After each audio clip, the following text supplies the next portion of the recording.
Hi,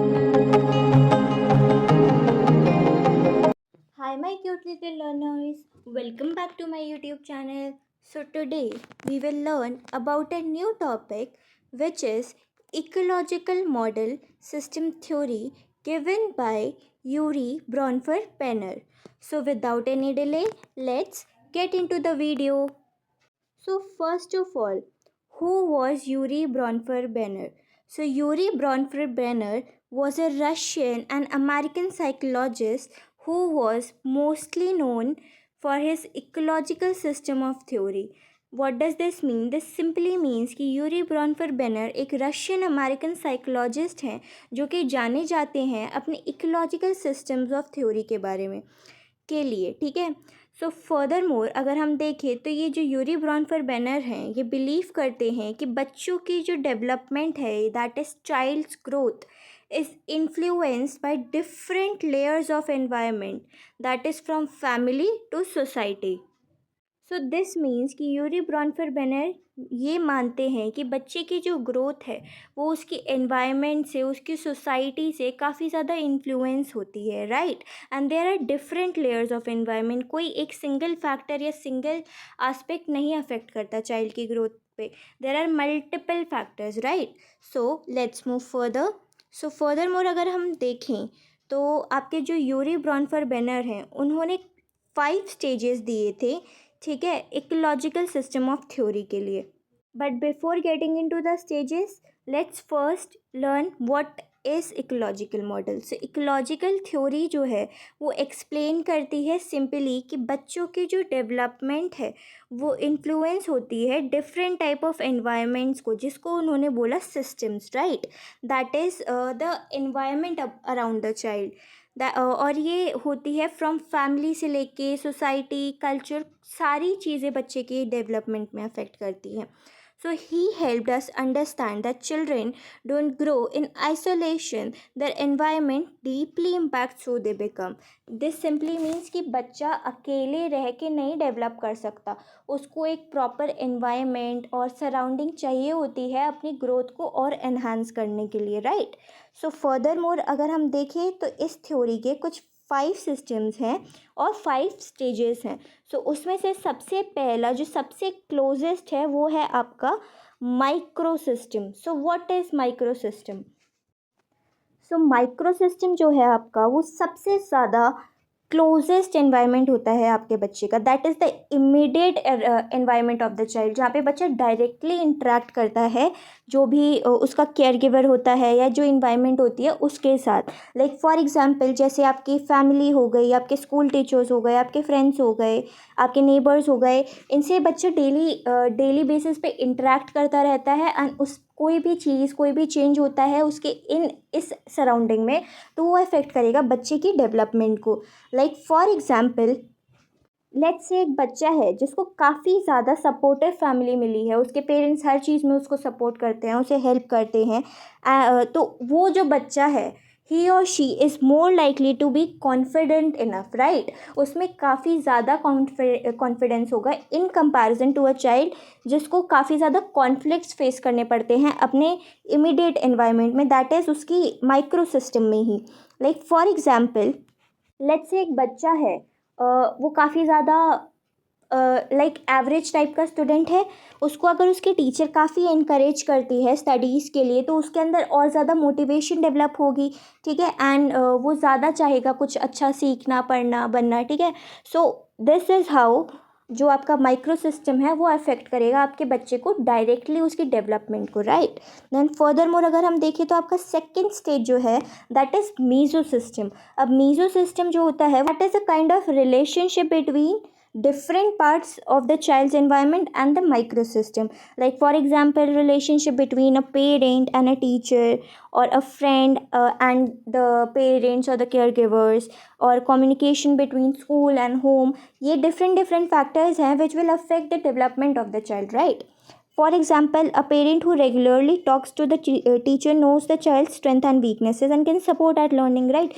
So what does this mean? This simply means कि एक parent है जो रेगुलर बेसिस पे इंटरेक्ट करता रहता है टीचर से, अपडेट्स लेते रहता है, तो that parent is more likely to be connected with the academics and the ability to know the strengths and weaknesses of the child, जो हेल्प करेगी बच्चों को उसकी लर्निंग को सपोर्ट करने में, in comparison to a parent जो daily basis पे नहीं कहूँगी बट एक काफ़ी लंबे टर्म के लिए या एक्टिव नहीं है बच्चे की स्टडीज़ को या अकेडमिक्स को लेके, वो इतना ज़्यादा ध्यान नहीं देते उस बच्चे की पढ़ाई पे, तो that child is more likely to perform poorly in both academic as well as social aspects, right. So furthermore अगर हम देखें तो आपका थर्ड जो सिस्टम है that is your exosystem. So what is your exosystem? So exosystem जो है वो इनडायरेक्टली अफेक्ट करता है बच्चे के डेवलपमेंट पे। लाइक लेट्स से एक पेरेंट है एंड उनका ट्रांसफ़र हुआ है किसी और स्टेट में, तो बच्चे का जो इमीडिएट एनवायरनमेंट है या जिस एनवायरनमेंट में बच्चा भी रहता है वो भी चेंज होगा, so that will also affect the development of the child, right. So ये है एक इनडायरेक्ट इन्फ्लुएंस जो बच्चे की डेवलपमेंट पे पड़ेगा। So for example let's say कि एक नियर बाय पार्क है जो किसी भी रीज़न से XYZ रीज़न से बंद हो गया है, सो बच्चे फिर वहाँ पे जाके खेल नहीं सकते, तो that will also affect the physical as well as the social life of the child, right. So exosystem is nothing but the setting in which the child is not directly linked to it but gets indirectly affected by it, right? So furthermore अगर हम देखें तो इसमें जो parents होते हैं वो भी अफेक्ट कर सकते हैं बच्चे की लाइफ को और डेवलपमेंट को, और एनी फाइनेंशियल इश्यूज और any like emotionally imbalanced or emotionally unavailable environment can also indirectly affect the development of the child, right? So furthermore अगर हम देखें तो आपका जो next system है that is your macro system. So what is macro system? Macro system is nothing but a wider culture and a society, that is the broader beliefs, values, customs and laws of the culture will affect the life or the development of the child. Like for example, बच्चा कौन से religion को follow करता है, कौन सी socio economic class को belong करता है, कौन सी पॉलिटिकल सोसाइटी से है, कौन से कल्चरल नॉर्म्स फॉलो करता है, the gender roles, these all factors will affect the development of the child, right. So let's say कि एक सोसाइटी है which gives more importance to education, right, तो उस सोसाइटी में जो बच्चे हैं they are more likely to get opportunity for studying in comparison to a society जहाँ पे एजुकेशन को इतनी वैल्यू नहीं देती, बच्चों को वहाँ पे इतनी अपॉर्चुनिटीज़ नहीं मिलेगी जहाँ पे एजुकेशन को वैल्यू नहीं दी जाती, ठीक है। So this will also affect the development of the child. So furthermore अगर हम देखें कि लेट्स से कोई एक ऐसा कल्चर है जहाँ पे जो गर्ल चाइल्ड है वहाँ पे उनको इनकरेजमेंट नहीं मिलता कि उनको स्कूल भेजो या लाइक उनको पढ़ाओ लिखाओ, तो वहाँ पे जो लड़कियाँ हैं वो कम पढ़ेंगी इन कंपैरिजन टू एक ऐसा कल्चर जहाँ पे गर्ल एजुकेशन को ज़्यादा प्रमोशन दिया गया है या ज़्यादा इनकरेजमेंट दिया गया है। इन दो societies the girls are more likely to be confident as well as independent, right? So that is how your macro system will affect the development of the child. Furthermore अगर हम देखें तो your last system is your chrono system. So chrono system is nothing but how the events which change over a time will affect the child's development, that is the dimension of the child will affect the development of the child. For example let's say अगर कोई एक बच्चा है वो किसी new city में जाता है या उनके लेट्स से किसी भी फैमिली इशू के वजह से उसकी डेवलपमेंट में अफेक्ट हो सकता है। और बहुत कॉमन एग्जाम्पल लेट्स टेक कोविड-19 जो था एक बहुत बड़ा पेंडेमिक, उसने काफ़ी ज़्यादा इफेक्ट करा है बच्चों की ग्रोथ को, और टेक्नोलॉजी वगैरह से ज़्यादा कनेक्टेड हो गई है generations. So this is how your Chrono system will also affect the development of the child. और कुछ मेजर हिस्टोरिकल इवेंट्स है वो भी बच्चे की डेवलपमेंट को शेप कर सकती है। फॉर एग्जांपल एक बहुत कॉमन एग्जांपल मैंने अभी दिया कोविड-19 का, उसने काफ़ी सारे बच्चों के डेवलपमेंट को प्रमोट भी किया, उनको टेक्नोलॉजी से कनेक्ट किया, वेयर एज जो सोशली और इकोनॉमिकली पुअर क्लास से बिलोंग करते थे बच्चे उनको काफ़ी नेगेटिवली भी इम्पैक्ट करा, राइट। सो फर्दर मोर अगर हम देखें तो इसके कुछ टीचिंग इम्प्लीकेशंस हैं। सो जो सबसे पहला है जो आपका इकोलॉजिकल मॉडल है वो हेल्प करेगा बच्चे को ओवरऑल समझने में as a teacher. So what does this means कि जो बच्चा है उसकी जो डेवलपमेंट है वो सिर्फ एक सिंगल फैक्टर से अफेक्ट नहीं होती, एज ए टीचर आपको उसका पूरा background, family issues, cultural practices etcetera, ये सारी चीज़ों पे भी ध्यान करना पड़ेगा in order to adapt to your teaching practices accordingly, right. For example let's say एक बच्चा है जो कि काफ़ी ज़्यादा डिस्टर्ब्ड है due to XYZ family problems, तो सिर्फ टीचिंग के अलावा आपको उसको इमोशनल सपोर्ट भी देना होगा सो दैट वो अपने मार्क्स पे और एकेडमिक ग्रोथ पे फोकस कर पाए। देन फर्दर मोर अगर हम देखें, it builds a home and school connection. So what does this mean? This means कि जो बच्चा है वो ज़्यादा अच्छे से सीखेगा जब उसके पेरेंट्स और टीचर्स साथ में मिलके काम करेंगे। That is they will be connected and communicate with each other regularly, like meetings वगैरह हो, नोट्स वगैरह चेक हो या फ़ोन कॉल्स हो। तो इस टाइप के जो एनवायरनमेंट है, इधर बच्चा काफ़ी ज़्यादा अच्छे से सीखेगा in comparison to an inactive environment. Like let's say एक बच्चा है वो काफ़ी ज़्यादा स्ट्रगल करता है क्लास में, तो उसके पेरेंट्स को ट्राई करना चाहिए उसको समझाने का या उसके टीचर से कांटेक्ट करने का, सो दैट वो मिलके एक सोल्यूशन निकाल सके, right. So this will also affect the development of the child. So when we move further, we can see that the next implication is be sensitive to the external factors. So what does this mean? This means the teacher needs to be empathetic towards outside stresses also. So अगर मैं simple words में बोलूँ तो eight times ऐसा होता है कि कुछ इन्वायरमेंट जो होता है वो बच्चे को इनडायरेक्टली अफेक्ट करता है, that is they are not directly connected with that setting but it might affect their growth and development, right. For example let's say एक बच्चा है वो काफ़ी ज़्यादा थका थका सा लगता है क्लास में और काफ़ी ज़्यादा स्ट्रेस लगता है।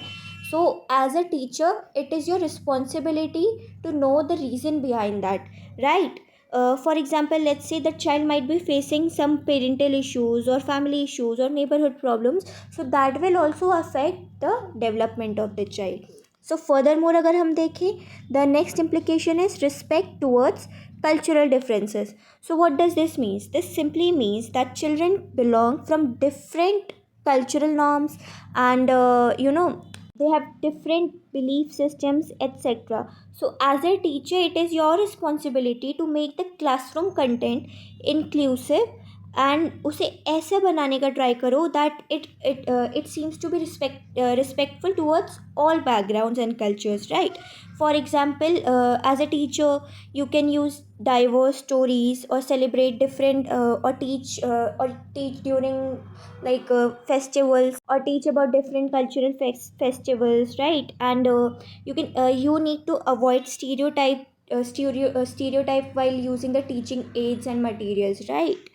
So when we move further, the next implication is support during life changes. So what does this mean? This means that there are several life events also which will impact the learning of the child. Like for example, divorce or moving towards a different city or a new place or any of the major changes will also affect the development and learning of the child. So in that case, as a teacher, it is your responsibility to support the students with the transition with extra care and flexible deadlines, and at times the child also needs counseling sessions, so you need to consider those things also.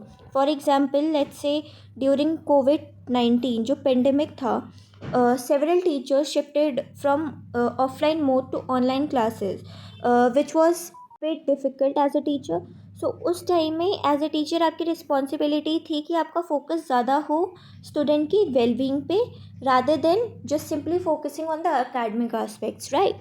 So furthermore अगर हम next implication देखें तो it is encourage positive peer interaction. So what does this means? This simply means that friends, peers or classmates also play an important role, that is they help the child in shaping the social and emotional skills. So as a teacher you need to promote group activities or you need to plan cooperative learning activities that will provide a positive classroom, that will encourage a positive classroom environment. For example, आप बच्चों को group projects दे सकते हो which will ensure that all the students feel included and respected, right. So the last implication is use differentiated teaching. So what does this means? This simply means Since each child is influenced by their own unique environment, so as a teacher, it is your responsibility to observe individual differences in the child, right? So, as a teacher, you need to avoid one size fit all teaching practices.